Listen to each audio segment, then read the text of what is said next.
My name is Laura Bennett. I was 31 years old when I woke up in a hospital bed after a car accident with a bruised shoulder, a split lip, and my 6-week-old daughter sleeping in a plastic hospital bassinet beside me. The nurse told me I needed to stay for observation. Then she looked at Sophie, my tiny baby girl, and said gently, "Is there someone who can come pick her up for a few hours?" So I called my mother. My hands were shaking so badly, I almost dropped the phone. When she answered, I said, "Mom, I was in an accident. I'm at St. Mary's. I need you to come get Sophie, just for a few hours." There was a pause. Then my mother said, "Laura, you chose to have that child." I thought I had misheard her. I said, "Mom, she's 6 weeks old." And from somewhere in the background, I heard my younger sister Vanessa laugh. Then my mother said the words I will never forget. "Your emergency is not a family emergency."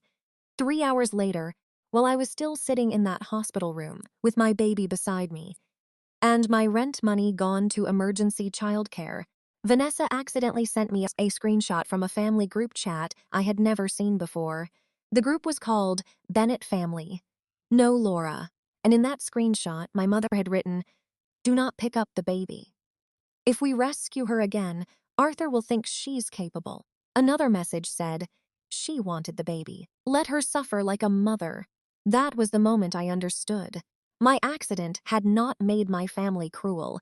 It had only given them an opportunity to prove what they had been planning all along.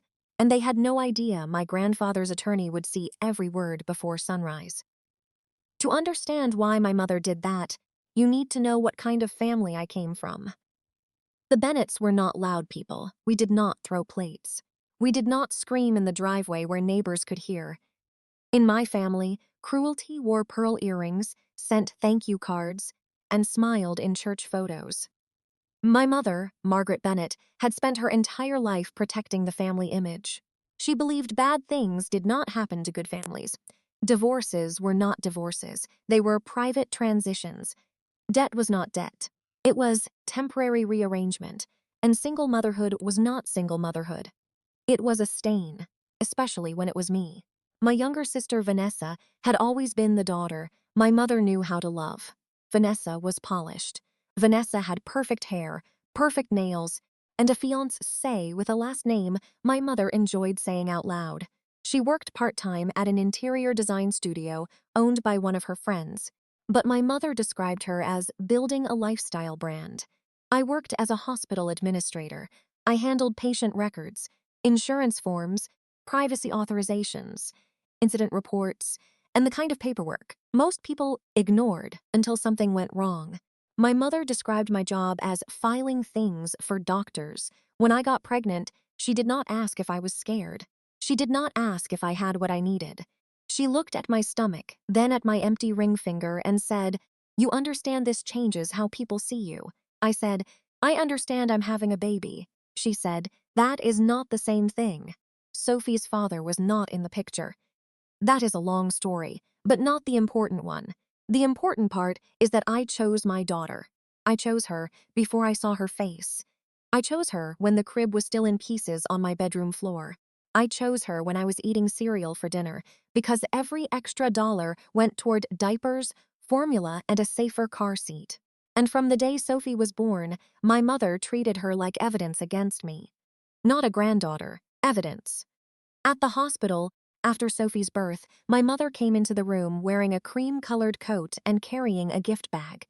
Inside was a baby blanket, white, expensive, still folded in tissue paper. She handed it to me and said, "This is for photos," I said. "Thank you." Then she looked into the bassinet and sighed. "She does look like you." I smiled because I thought it was a compliment. Then my mother added, "That will make things harder for her."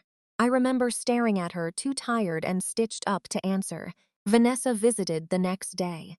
She brought coffee for herself and flowers for Instagram.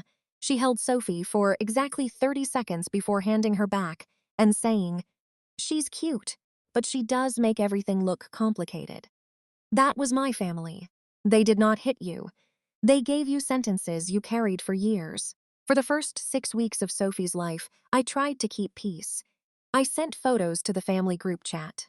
My mother reacted with a thumbs up. Vanessa reacted with a heart only when my grandfather was also in the chat. My grandfather, Arthur Bennett, was different. He was my father's father, a retired judge, 79 years old, quiet, formal, and difficult to read. When I was a child, I thought he was cold. As I got older, I realized he simply did not waste words. He visited Sophie when she was 2 weeks old. He came alone, no announcement, no performance. He stood in my small apartment doorway, holding a paper bag from a pharmacy. Inside were diapers, baby wipes, infant fever medicine, and a tiny yellow blanket. "I did not know which brand you preferred," he said. I almost cried right there. He washed his hands, sat in my old rocking chair, and held Sophie like she was made of glass. After a while, he looked around my apartment. "You doing this alone?" I said. "Mostly." He nodded, not with pity, with respect. Then he said, "Alone is not the same as incapable." I did not know then how much that sentence would matter. 3 weeks before the accident, my grandfather had a minor health scare. He slipped in his kitchen and fractured his wrist. Nothing life-threatening, but enough to make him start reviewing his estate plan. The word estate changed my mother's behavior overnight. Suddenly, she was calling him every morning. Suddenly, Vanessa was bringing him homemade soup she had definitely bought from a restaurant. Suddenly, my mother began inviting me to family dinners again. Not warmly, strategically. The first dinner was at my parents' house. I brought Sophie in her carrier. My father, Daniel, kissed the top of my head, but he did it the way he did everything. Quickly, weakly, and without taking a side. My mother looked at Sophie and said, "I thought newborns slept more." I said, "She's having a fuzzy evening." Vanessa, sitting beside her fiancé, smiled and said, "Some babies can feel stress from the mother." I ignored her. My grandfather was seated at the head of the table, his wrist in a brace. He watched everything. Halfway through dinner, my mother said, "Arthur, have you decided when you're meeting with Mr. Coleman?" Mr. Coleman was his estate attorney. My grandfather cut his chicken slowly. Soon, my mother smiled. "You know, it might be good to simplify things. Less pressure on people who already have complicated lives." I knew she meant me. Everyone knew. I looked down at Sophie. My grandfather said, "Complication is not a character flaw." My mother's smile tightened. Vanessa changed the subject to wedding venues. But I saw my mother's hand under the table, texting. Later that night, while I was packing Sophie's diaper bag in the hallway, I noticed my mother's phone light up on the console table. I was not trying to read it, but the screen was facing up. A notification appeared from a group chat called Family Planning. The preview said, "Don't push too hard tonight." Arthur noticed. Before I could look away, my mother appeared beside me and flipped the phone over. Her voice was smooth. "Looking for something?" I said. "No." She said, "Good, you have enough to manage." That was the first sign. The second sign came 4 days later. Mr. Coleman's office called me while I was at work. His assistant said, "Ms. Bennett, we are confirming whether you authorized anyone to discuss your financial stability with our office." I froze. "My what?" "Your financial stability, childcare arrangements, and employment schedule." I stood up from my desk. "No, I did not authorize that." There was a pause. Then she said carefully, "Thank you. I'll note that." I asked, "Who contacted you?" She said, "I'm not able to disclose that at this time, but I already knew." That evening, I called my mother. I said, "Did you talk to Grandpa's attorney about me?" She sighed like I was exhausting. "Laura, people are concerned." "Who are people?" "Your family." "Concerned about what?" "About whether you were overwhelmed." "I have a newborn. Of course I'm tired." "That doesn't mean I'm unstable." My mother lowered her voice. "Sweetheart, stability is not something you declare. It's something other people observe." I said, "You are trying to make me look incapable." She gave a soft laugh. "No, Laura, you are doing that by yourself." I hung up. But I did not confront her further. That was something my job had taught me. When people start building a false record, you do not argue with the record. You build a better one. So I started saving everything. Texts, call logs, voicemails, dates, times. Every passive-aggressive comment about Sophie. Every message where my mother implied I could not manage. Every time Vanessa pretended concern while asking questions that sounded rehearsed. Do you have childcare backup? Is your apartment lease still only in your name? Does your job know you're doing this alone? Wouldn't it be easier if mom handled some things for you? I saved it all. Not because I planned revenge. Because something in me knew my mother was not just judging me anymore. She was preparing something. Then the accident happened. It was a Thursday afternoon. Rain had been falling since morning, thin and silver, the kind that makes every road look slick, even when you are driving carefully. I had taken Sophie to her 6-week checkup. She was healthy. Small, but healthy. The pediatrician said she was gaining weight, responding well, and doing beautifully. I remember walking back to the car, feeling proud in a quiet, tired way. I had done that.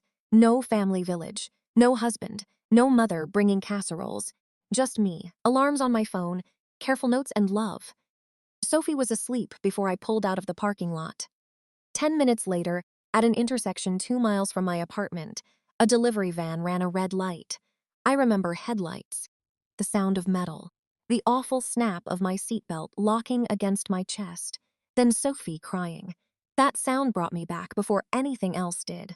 I turned around so fast pain shot through my shoulder. Her car seat had held.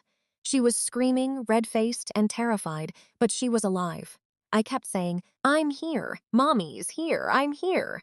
The paramedics checked her first because I begged them to. They told me she looked okay, but needed to be evaluated.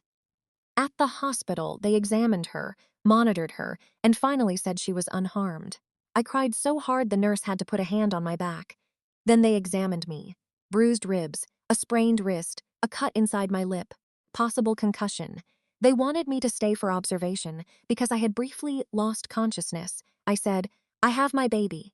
The nurse, a kind woman named Tasha, looked at Sophie sleeping in the bassinet. "I know," she said, "but you can't safely leave yet, and you can't care for her alone while we're monitoring you. Is there someone we can call?" I almost said no. Then I thought of my mother. I thought, surely there is a line. Surely, even Margaret Bennett has a line she will not cross. A car accident, a hospital room, a 6-week-old baby. Surely, this is the line. So I called her. She answered on the 4th ring.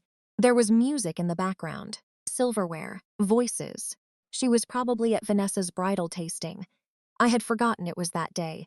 "Laura," she said, already annoyed. "This is not a good time." I swallowed.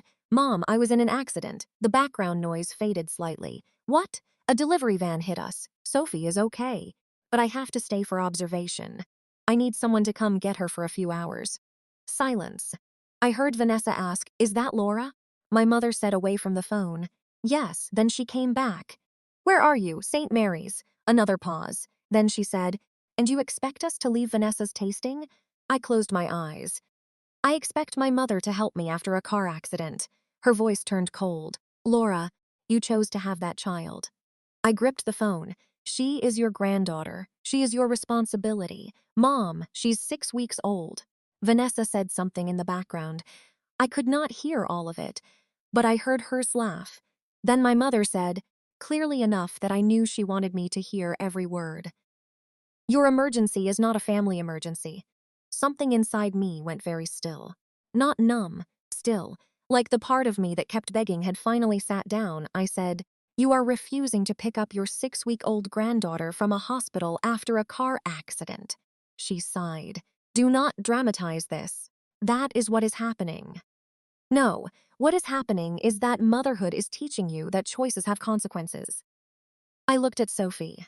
She was asleep with one tiny fist near her cheek. I said, "I will remember this." My mother's voice sharpened. "Don't threaten me. I'm not." And I hung up. The nurse had stepped away to give me privacy, but she returned a minute later. Her face told me she had heard enough. "I'm sorry," she said. I nodded because if I spoke, I would cry. She told me the hospital had a list of approved emergency caregivers for situations like mine. The service was expensive, especially on short notice, but safe. The cost for the evening was almost exactly what I had saved for rent. I approved it. I signed the form with my left hand because my right wrist was wrapped. When the caregiver arrived, she was gentle and professional. She showed me her badge, her certification, and her hospital clearance. She fed Sophie while I sat there, watching like my heart had been removed from my body and placed in someone else's arms. I remember thinking, my mother is at a tasting menu while a stranger holds my baby because I cannot stand. Without getting dizzy, that thought should have broken me. Instead, it clarified everything. Around 9:30 that night, my phone buzzed. It was Vanessa. For 1 second, I thought maybe she was apologizing. Maybe guilt had found her. Maybe someone at the tasting had said, "Wait, your sister was in a car accident and you stayed for dessert." But when I opened the message, it was not an apology. It was a screenshot. Then another message appeared immediately. "OMG, wrong person." Then, "Don't open that." Of course I opened it. At the top of the screenshot was a group chat name, Bennett Family. No Laura. My mouth went dry. The visible messages were from that evening.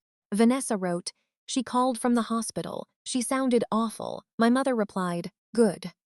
Save that. Arthur needs to understand the pattern."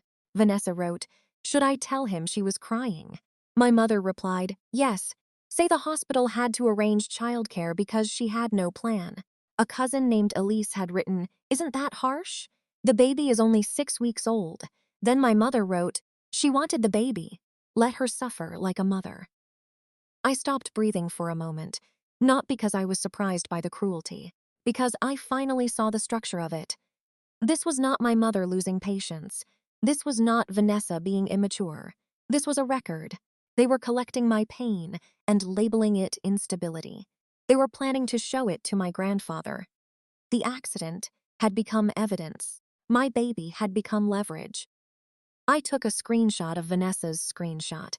Then I turned on screen recording and opened the message again, capturing the timestamp, her name, the chat title, and every visible line. My hands were shaking, but my mind was clear.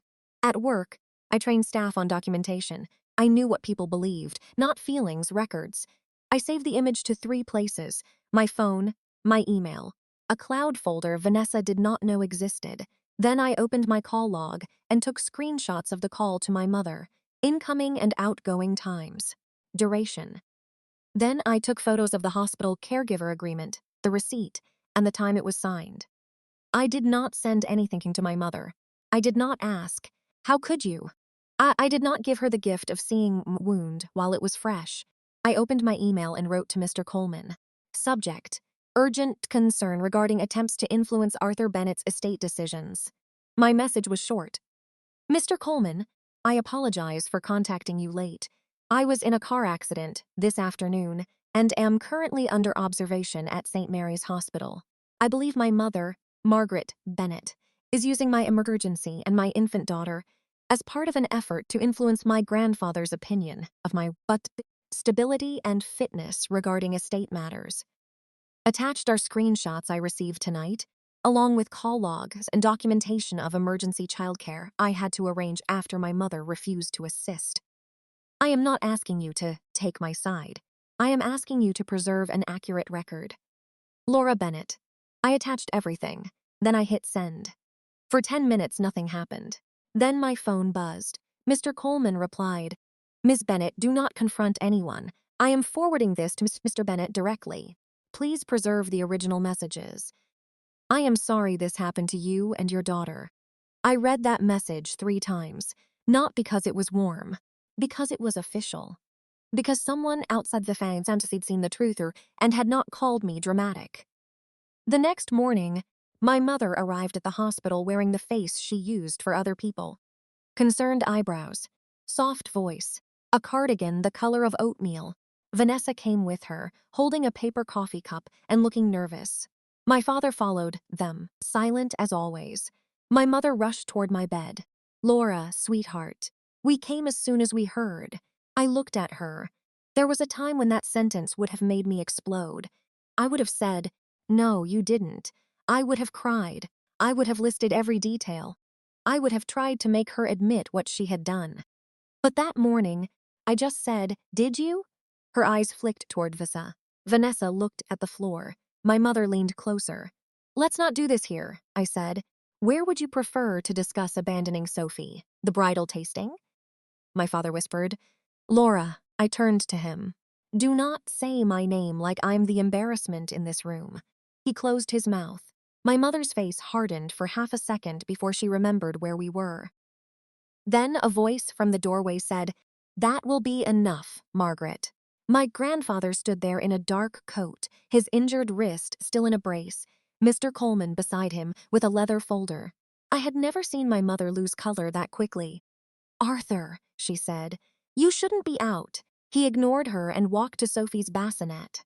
The caregiver had brought Sophie back early that morning after the hospital cleared me to resume care with assistance. Sophie was awake, blinking up at the room like she had no idea she had become the center of a war. My grandfather looked at her for a long moment. Then he looked at me. "How are you?" I said, sore. "And the child?" "She's okay," he nodded once. Only then did he turn to my mother. I read the messages.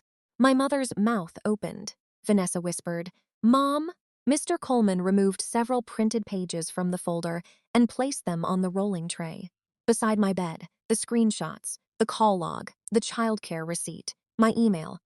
My mother stared at the pages like they were snakes.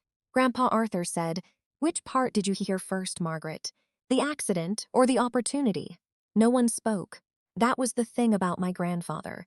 He did not need to raise his voice. Silence worked for him. My mother recovered enough to say, "Arthur, those messages are being taken out of context." He looked down at the printout. "She wanted the baby. Let her suffer like a mother." What context improves that sentence? Vanessa started crying. Not loudly, prettily, the way she cried when she wanted someone to rescue her. "I didn't mean to send it," she said. My grandfather looked at her. That is not the same as not meaning it. My father sat down in the chair by the wall and rubbed his face. For once, he looked old. My mother said, "We were concerned about Laura's ability to manage. That is all. You said yourself you wanted the estate handled responsibly."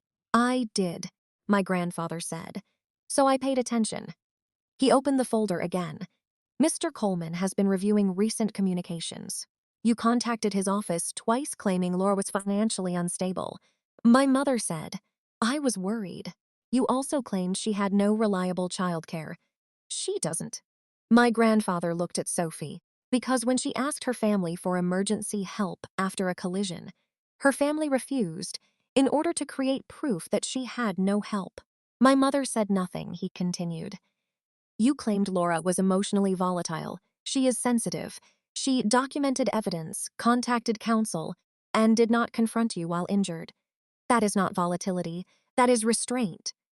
I felt my throat tighten. No one in my family had ever defended my calm before. They only noticed when I finally broke. Mr. Coleman spoke next. "Mrs. Bennett, given the nature of these messages and your attempts to influence Mr. Bennett's estate decisions with misleading information, Mr.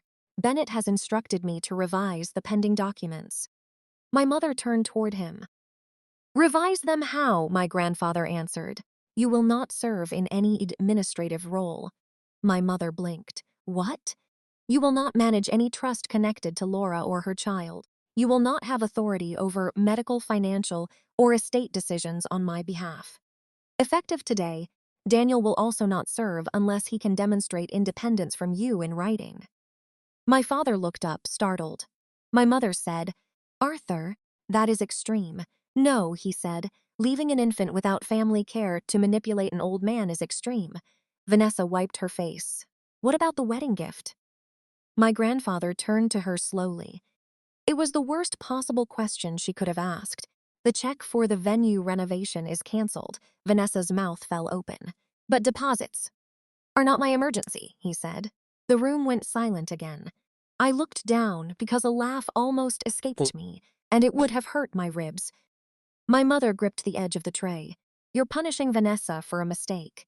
"No," he said. "I am declining to reward her for participating." Then he looked at me. "Laura's share will be placed in a protected trust. Not because she is incapable, but because I do not want any of you near it.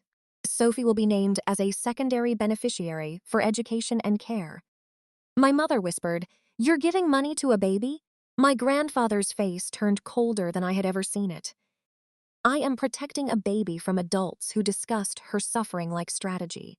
That was the sentence that ended the conversation. My mother tried one more time. She is turning you against us. Grandpa Arthur picked up the screenshot and held it out. No, Margaret, you wrote yourself clearly. For the first time in my life, my mother had no elegant sentence ready, no social mask, no polished explanation, just her own words on paper. A nurse entered then to check my vitals, and my mother immediately rearranged her face. She smiled weakly and said, "Family disagreement." The nurse looked at her, then at me. I said calmly, "No, documented emotional abuse involving an infant." The nurse did not smile back at my mother. She simply said, "I see."